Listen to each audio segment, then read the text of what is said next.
और मैंने उस दिन भी कहा था कि अब इनकी जीविका खत्म हो गई है, ये बोझ बन गए समाज और परिवार पर। तो मैं समझता हूँ कि इनको इनकी जीविका के लिए सरकार को मिनिमम 2-2 लाख ऊपर 4-4 लाख रुपया मुआवजा देना चाहिए।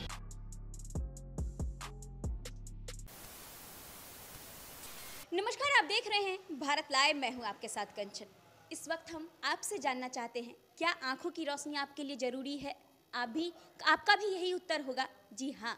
आंखों की रोशनी हर इंसान के लिए ज़रूरी होती है, जिससे वो इस संसार को देख पाता है, क्योंकि बिना आंखों की रोशनी के तो जीना भी बेकार ही साबित होता है। यही जनता के साथ हो रहा है। कुछ जनता के साथ इतना गलत किया जा रहा है कि आप भी हैरान हो जाएंगे। जो भगवान ने उन्हें आंखों की रोशनी दी है, जिससे वो इस पूरे संसार को देख पाए, कहीं ना कहीं जो ये लोग हैं, जो यहाँ की सत्ता पक्ष है, जो यहाँ के डॉक्टर हैं, जिन्हें भगवान स्वरूप माना जाता है, जो रोगियों का इलाज करते हैं और उन्हें ठीक करते हैं, आज वही डॉक्टर आंखों की रोशनी छीनने का कारण बन चुके हैं। आपको हम बता दें कि मुजफ्फरपुर के 65 लोगों की आंखों की रोशनी चली गई है, वो भी उस डॉक्टर के कारण जो देवता स्वरूप होके लोगों का इलाज करते हैं। डॉक्टरों को लोग भगवान मानते हैं। जी हाँ, मुजफ्फरपुर में 65 लोगों की मोतियाबिंद की आंखों की ऑपरेशन हुई थी, जिसमें ऐसे डॉक्टर ने उनका ऑपरेशन किया जो आज तक अपने जीवन में ऑपरेशन किया ही नहीं था। ये हैरतमंद बात सामने आई है कि ऐसे डॉक्टर के हाथों में वो ऑपरेशन का जिम्मा थमा दिया गया, जिसने आज तक ऑपरेशन ना किया हो। आपने देखा कि किस तरह से एक स्वास्थ्य विभाग की ये बड़ी और अघोर और बहुत बड़ी लापरवाही है, जिसको कोई नकार ही नहीं सकता है। इसको आप इग्नोर ही नहीं कर सकते हैं, इतने बड़े मुद्दे को।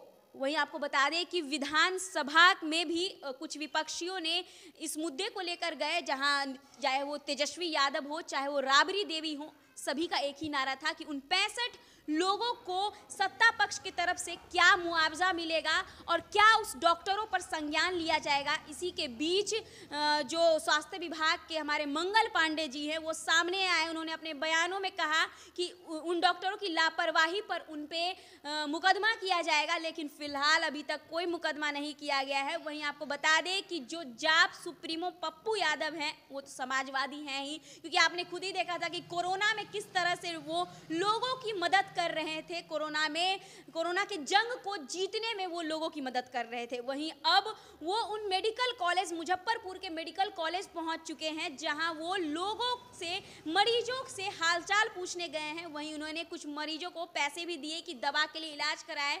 उन्होंने साफ तौर पे वीडियो में कहा, अपने बयानों में कहा है कि ये जो लापरवाही है, ये बर्दाश्त करने योग्य नहीं है। जो 65 लोगों की आंखों की रोशनी चली गई है, उन्हें सरकार की तरफ से मुआवजा मिलना चाहिए। वहीं पप्पू यादव ने कहा है कि जिन डॉक्टरों के कारण उन मरीजों की आंखों की रोशनी चली गई है, उन्हें बर्खास्त कर दिया जाए। और ये मुद्दा जनता के मुद्दा है। इतनी लेट जो पदाधिकारी किया जांच, जब सब कुछ बिगड़ जाता है उसके बाद जांच की प्रक्रिया होती है। और अभी तक जो 2-3 डॉक्टर्स हैं इसमें जो इन्वॉल्व हैं, जो उसको सस्पेंड कर दिया जाना चाहिए। और मैंने उस दिन भी कहा था कि अब इनकी जीविका खत्म हो गई है, ये बोझ बन गए समाज और परिवार पर। तो मैं समझता हूँ कि इनको इनकी जीविका के लिए सरकार को मिनिमम 2-2 लाख ऊपर 4-4 लाख रुपया मुआवजा देना चाहिए। और ये घटना कोई आज नहीं, मैं पहले भी कहा हूँ कि जो फर्जी नर्सिंग होम है और फर्जी डॉक्टर, वो सही नर्सिंग होम और डॉक्टर को भी बदनाम करता है। तो ये जो बिल्कुल माफियाओं के साथ कुछ लोग लगे हुए हैं, लग करके कंप्लीट रूप से समाज को खत्म कर रहा है, खोखला बना। मेडिकल काउंसिल ऑफ इंडिया का कोई आउटपुट नहीं है, कोई पर्यावरण का सर्टिफिकेट नहीं है, कोई कागजात नहीं है, बस ड्रग्स इंस्पेक्टर से ले करके और ऊपर तक पैसे का डिस्ट्रीब्यूशन है। तो इसमें किस किस की भूमिका और भागीदारी है, मंत्री संतरी से लेकर के नीचे तक, इस पर कार्रवाई होनी चाहिए, जांच होनी चाहिए। और अविलंब प्रबंधक को गिरफ्तार किया जाना चाहिए। दूसरी चीज़ की जो हालात हैं अभी पेशेंट के, बहुत सारे पेशेंट हैं जो नहीं है, जैसे एक पेशेंट मर गए, उसको हम लोकेट नहीं कर पाए, या सरकार गंभीरता नहीं दिखाई, प्रशासन ने गंभीरता नहीं दिखाई।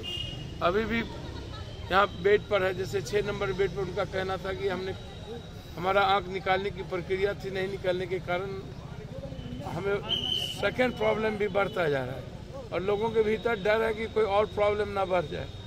तो इसीलिए अविलंब कर जरूरत पड़े तो इनको IGMS भेजना चाहिए। सिर्फ खाना पूर्ति करने के लिए सरकार कुछ भी बोलते हैं, सदन में इस पर कोई बहस और बहुत गंभीर मुद्दा तो बनता नहीं है, जबकि ये अखफरवा कांड से बड़ा कांड है। 60-70 और उसके बाद 28-30 लोगों की ज़िंदगी समाप्त कर देना, तो इससे बड़ा सवाल कुछ हो ही नहीं सकता है।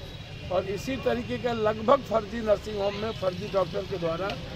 अगर ये वीडियो पसंद आई और वह बिहार के राजनीति और बिहारियत से सरोकार रखेनी तो सब्सक्राइब बटन दबा के चैनल के सब्सक्राइब कर ली। ओजे एगो घंटी बा, ओकरा बटन दबा देला से कुल सटीक और मारक खबर रुआ मुफ्त में मिल जाई। अगर रुआ पत्रकारिता के हमनी के नया प्रयोग में सहयोग कर चाहतानी तो ज्वाइन बटन दबा दी। पेटीएम नंबर नोट कर ली 9386816700। धन्यवाद।